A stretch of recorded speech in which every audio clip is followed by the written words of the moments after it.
আসসালামু আলাইকুম প্রিয় শিক্ষার্থীরা, আরেকটি নতুন ভিডিও নিয়ে তোমাদের সামনে হাজির হলাম। আমি মোহাম্মদ বিল্লাল সরকার, বর্তমানে পড়াশোনা করছি রাজশাহী বিশ্ববিদ্যালয়ে।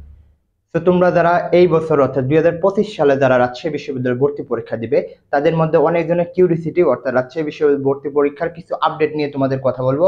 অর্থাৎ রাজশাহী বিশ্ববিদ্যালয়ের সিলেকশন পদ্ধতিটা কিরকম হবে, সিলেবাসটা কিরকম হবে এবং মানবন্টনটা কিরকম হবে।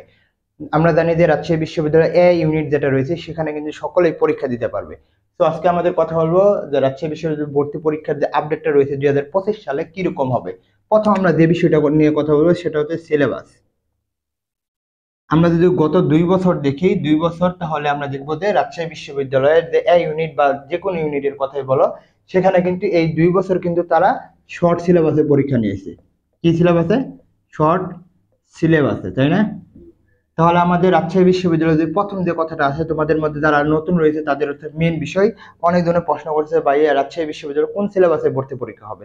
তাহলে তোমরা বুঝিয়ে নিলে যে রাজশাহী বিশ্ববিদ্যালয়ে যদি ভর্তি পরীক্ষা হয় তাহলে এটা শর্ট সিলেবাসে হবে।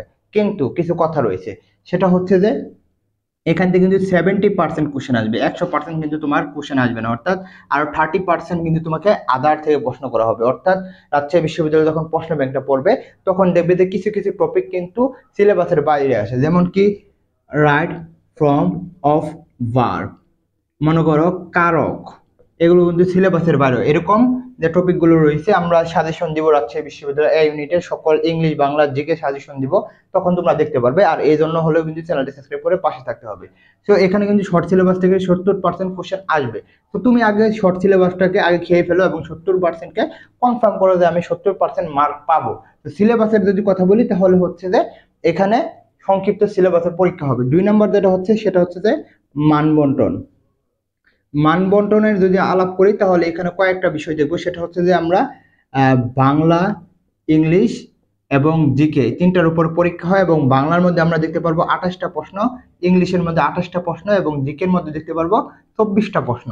এই বাংলার মধ্যে এবং 28টা প্রশ্ন যেটা হচ্ছে এখানে কিন্তু 1 নম্বরের জন্য 1.25, অর্থাৎ একটি কোশ্চেনের জন্য 1.25। তাহলে যদি 28 গুণ করি তাহলে আমরা দেখতে পারবো কি 35 হবে, তাই না?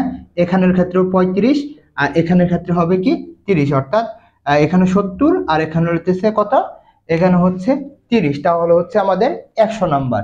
তো আমরা যদি এখন দেখি, যদি এটা কেটে নেই অর্থাৎ মানবন্টন যদি কেটে নেই, পরে যে বিষয়টা আসে সেটা হচ্ছে সিলেকশন পদ্ধতিটা। অর্থাৎ রাজশাহী বিশ্ববিদ্যালয়ের সিলেকশন পদ্ধতিটা সকলেই জানো যে আছে, কারণ এখানে মোটামুটি 72 অর্থাৎ 72,000 ভর্তি পরীক্ষা দিতে পারে, এর বেশি পারে না। কিন্তু এখানে যেটা হয় যে 3টি ধাপে ভর্তি পরীক্ষা বা ভর্তির যে সুযোগ সেটা দেওয়া হয়, অর্থাৎ দেওয়া হয়, অর্থাৎ ভর্তি পরীক্ষার সুযোগ দেওয়া হয়। সেটা হচ্ছে যে ফার্স্ট সিলেকশন, সেকেন্ড সিলেকশন, আর হচ্ছে থার্ড সিলেকশন, তাই না? যে থার্ড সিলেকশন, 3টা সিলেকশনের মাধ্যমে কিন্তু এই 72,000টা নেওয়া হয়। যাদের ফলাফলটা মোটামুটি আগে থাকে তারাই কিন্তু এখানে ভর্তি পরীক্ষাটা দিতে পারে। যদি আমরা বিগত সালের বা গত সালের কথা বলি তাহলে আমরা দেখতে পারবো যে 72,000-এর মধ্যে যারা মনে করো আর্টসের ছিল তাদের 4 হলেই হয়েছে। কমার্সের ক্ষেত্রেও 4 হলে হয়েছে, কিন্তু সায়েন্সের ক্ষেত্রে কিন্তু আরো অনেক কম লেগেছে। কত? 3.80 প্লাস হলে কিন্তু এখানে পরীক্ষা দিতে পারছে। সো আমরা মোটামুটি এই বছরও ধরতে পারি যে রাজশাহী বিশ্ববিদ্যালয়ে পরীক্ষা দিতে 4 মতন লাগতে পারে। কমার্সের ক্ষেত্রে 4 এবং সায়েন্সের ক্ষেত্রেও কিন্তু 3.80 মতন লাগতে পারে। কারণ যেহেতু এখানে নাম্বার কম লাগতেছে, কারণ হচ্ছে যে আমরা কিন্তু 2 বছর আগে যদি দেখি তাহলে আমাদের কিন্তু 3টা সাবজেক্টের উপর পরীক্ষা হয়েছিল, তো আমাদের রেজাল্টটা ভালো ছিল। কিন্তু বিগত যদি গত বছর দেখি তাহলে আমরা দেখতে পারবো যে সকল সাবজেক্টের উপর পরীক্ষা হয়েছে, তো নাম্বারটা কম লাগছে। এই বছরও কিন্তু মোটামুটি 7টা মেইন সাবজেক্ট যে রয়েছে, বাংলা, ইংলিশ, আইসিটি, এগুলোর কিন্তু পরীক্ষা হয়েছে। তো এই জন্য হলেও কিন্তু মানে ফলাফলটা কম লাগবে। তো মোটামুটি তোমরা এটা ধরে রাখতে পারো। আর আমরা একটা রাজশাহী বিশ্ববিদ্যালয় সম্পর্কে পূর্ণাঙ্গ একটি সিলেকশন পদ্ধতি প্লাস হচ্ছে কত জিপিএ লাগে সেই বিষয়ে আমরা কথা বলবো সামনে, হ্যাঁ। তো মোটামুটি তোমরা এই জিপিএ এর উপর রাখতে পারো। আর সিলেকশন পদ্ধতি যেটা সেটা হচ্ছে 72,000 এর মধ্যে তোমাকে অবশ্যই থাকতে হবে ফলাফলের ভিত্তিতে। এবং ফলাফলের পর 72,000-এর মধ্যে আমরা দেখতে পারবো গ্রুপ 1, গ্রুপ 2, গ্রুপ 3 এবং গ্রুপ 4।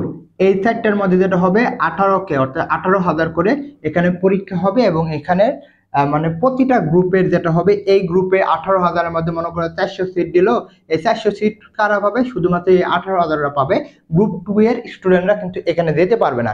তো এই ক্ষেত্রে কিন্তু এখানে একটু সুবিধা রয়েছে। আর সিলেকশন পদ্ধতিটা বললাম, এবং রাজশাহী বিশ্ববিদ্যালয় যেটা রয়েছে অবশ্যই সেকেন্ড টাইম থাকবে। রাজশাহী বিশ্ববিদ্যালয়ের সেকেন্ড টাইম অবশ্যই থাকবে। তো মোটামুটি তোমাদের এই বিষয়টি যদি মাথায় রাখতে পারো, এবং রাজশাহী বিশ্ববিদ্যালয়ে যে ভর্তি পরীক্ষাটা হবে মোটামুটি ধরে রাখতে পারো ফেব্রুয়ারি থেকে মার্চে কিন্তু রাজশাহী বিশ্ববিদ্যালয়ের ভর্তি পরীক্ষাটা হয়ে যাবে। তো আশা করি তোমাদের বোঝাতে পারছি। যদি বোঝাতে পারি অবশ্যই চ্যানেলটি সাবস্ক্রাইব করে পাশে থাকো। এই বলে আমি শেষ করছি। আসসালামু আলাইকুম।